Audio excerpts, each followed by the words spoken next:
Apple is working on its new iPhone 14, which has got a new Pro variant. The Apple analyst Ming-Chi Kuo's latest research about its next generation of a smartphone, that it has some big changes.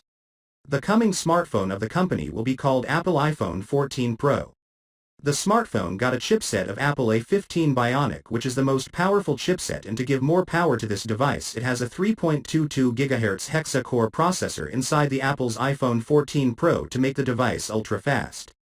And also there is a GPU of Apple GPU 5 core graphics under the hood of this smartphone.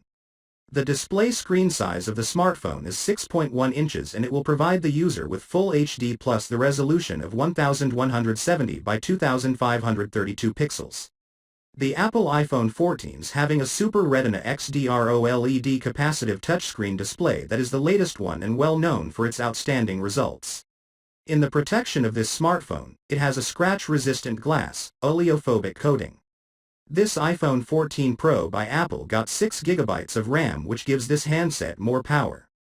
The handset has got 128, 256 512ths of a gigabyte of internal memory, which is more than enough to store your data. There is a quad camera setup in the back of this new Apple 14 Pro. The main camera is 48 megapixels wide, and another's are yet to be confirmed. On the front, there is a single selfie camera, which is not confirmed yet in Apple iPhone's 14 Pro. There is a Face ID reader in this smartphone to protect your data. And you will find an IP68 dust, water resistant up to 6 meters for 30 minutes. The battery of the upcoming iPhone 14 Pro is also a massive one, but it is not confirmed, also got a fast battery charging. Now Samsung and other smartphone companies will have a competitor in the market when 14 Pro is launched. Expected price of Apple in USD is $1,789.